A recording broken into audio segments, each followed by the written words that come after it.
Good morning everyone, today we're looking at another Bulova watch review. So let's get around to it, shall we? So initial look at the box is just a simple, it's quite a heavy box, almost like a TW steel box.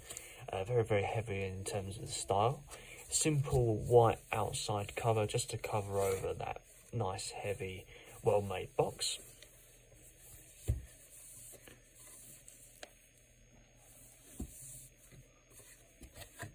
Let's have a little look inside at the actual watch.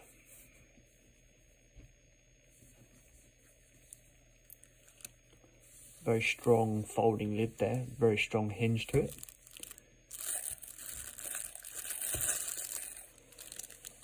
Full cushion manual and stuff like that, and sock to hold that watch on inside the box.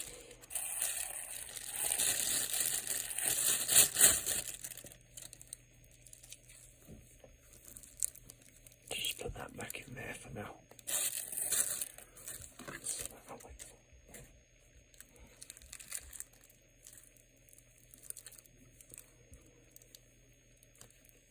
I think we're going to get very tired holding this very quickly. We'll get onto that why in a minute.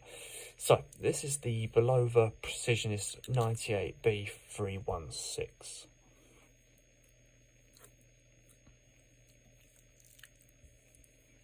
So, according to the specs from Bulova's website, the watch is watch retails around about £600, depending on where you buy it from. But the actual watch sits at 46mm in case diameter with a really thickness to it. It's 17mm, so coming up to 2 centimeters in thickness. So that is quite a large watch.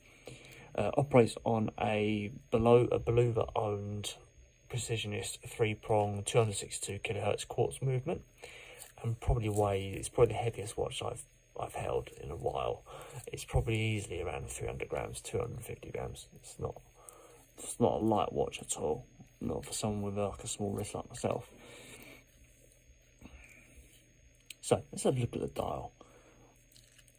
So obviously on the dial we can see there's a lot of stuff going on here. We've got a 4i 1/1000 precision chronograph, as you can see here.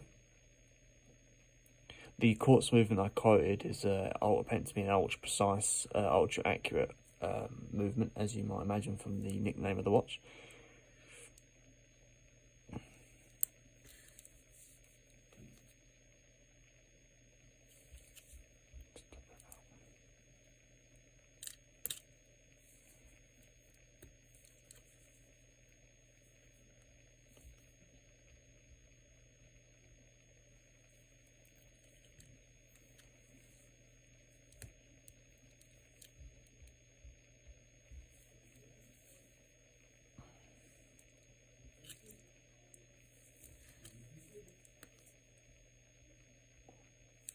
So there we go, so that is the operation of the chronograph. You've got obviously that sweeping hand there to obviously count through the seconds. Then a nice gliding chronograph hand, a gliding ticking chronograph hand. I don't often see that. You just see one that usually chronographs just tick along. This one's almost like it's sliding into each groove.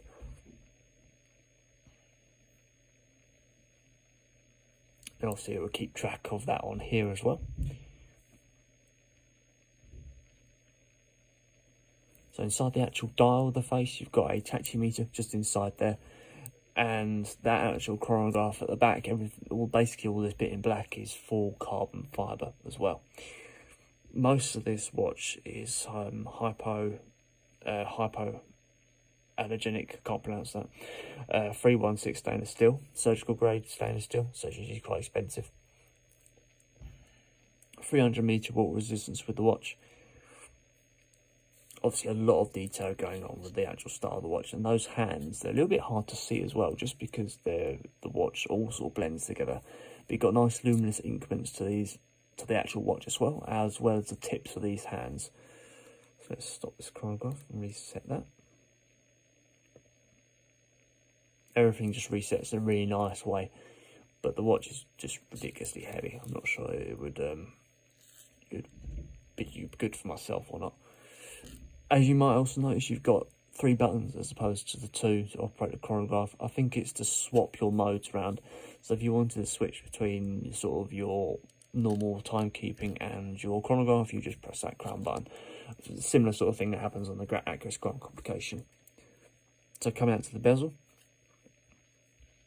we've got obviously a huge curved sapphire, a huge curved mineral glass on top there, with like a squared bezel on top of it, but it's not just a fixed bezel here, just to add a bit of thickness to the watch.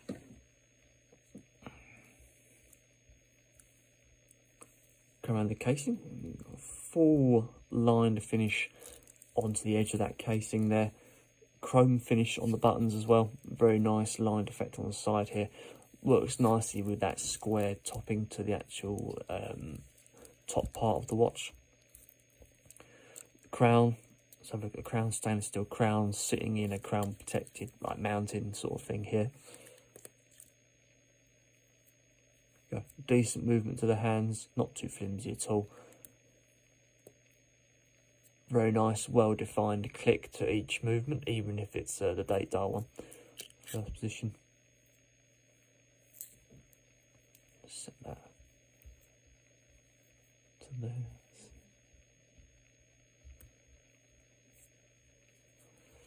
Don't be fooled by that sweeping hand. It is actually a quartz movement, but it's just the precision of that quartz movement that makes it sweep. Let's take that out again. Coming out to the strap.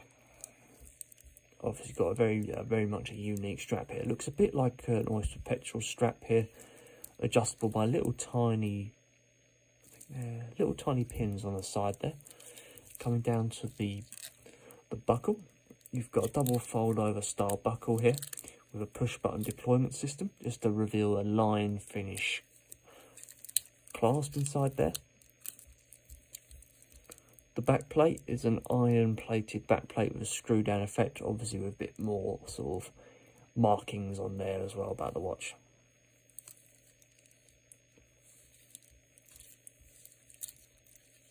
So there we go guys, that is the Bulova Precisionist.